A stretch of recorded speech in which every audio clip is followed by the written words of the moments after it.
नमस्कार दोस्तों, आज हम सभी जानेंगे गॉस लॉ यानी गॉस का नियम। आज हम सभी गॉसेस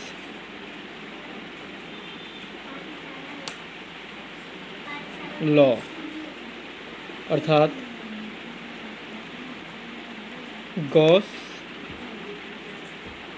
का नियम। हाँ, गॉस का नियम क्या होता है? तो हम सभी जानते हैं किसी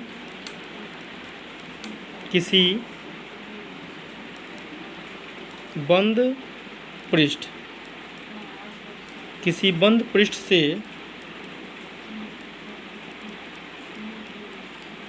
गुजरने वाला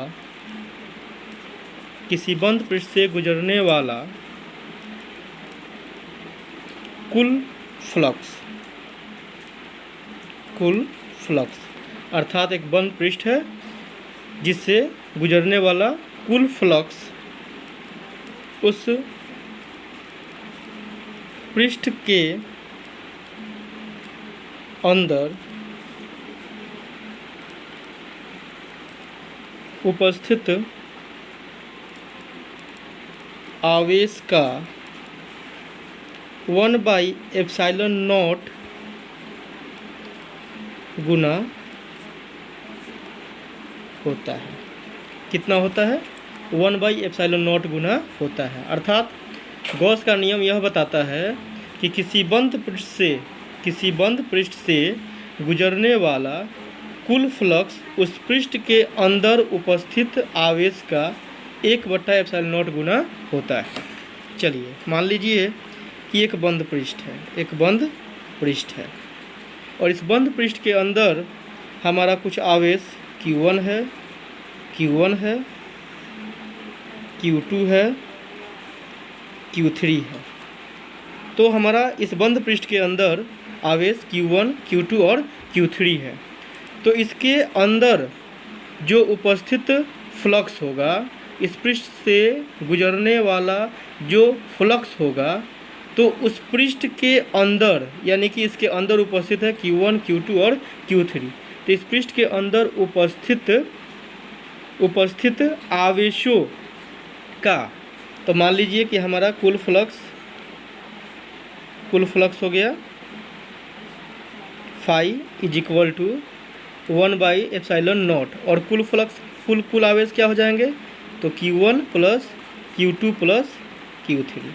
यानी कि गॉस के नियमानुसार हमारा जो किसी पृष्ठ से गुजरने वाला जो कुल फ्लक्स होगा, उस पृष्ठ के अंदर उपस्थित आवेश का 1/ε0 गुना होगा। यानी कि कुल फ्लक्स हमारा phi = 1/ε0 × Q1 + Q2 + Q3 के बराबर होगा। अर्थात हमारा जो बंद पृष्ठ के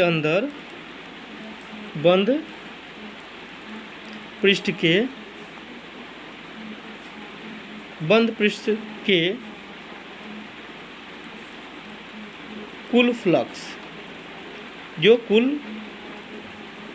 फ्लक्स होगा, यानी कि phi = 1/ε0 × Qin।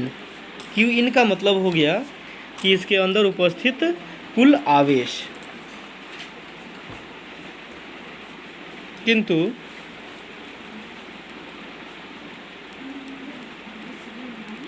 परिभाषा से हमें ज्ञात है कि क्या ज्ञात है? तो बंद पृष्ठ से कुल फ्लक्स, यानी बंद पृष्ठ से गुजरने वाला जो कुल फ्लक्स होता है phi =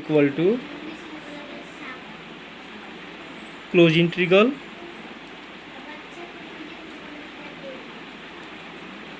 vector E × ds vector के बराबर होता है।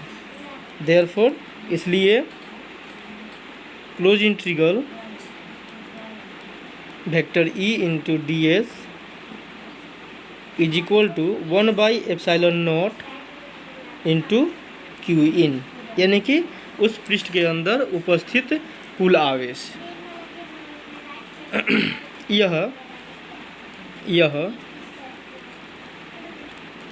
गाउस नियम का गणितीय रूप है। गणितीय रूप है, हाँ, ऑब्जेक्टिव में भी पूछता है कि गाउस नियम के गणितीय रूप को लिखें, तो अगर होगा तो गाउस नियम के गणितीय रूप को हम लोग close integral vector E into D S is equal to 1/ε0 into Q in लिख सकते हैं।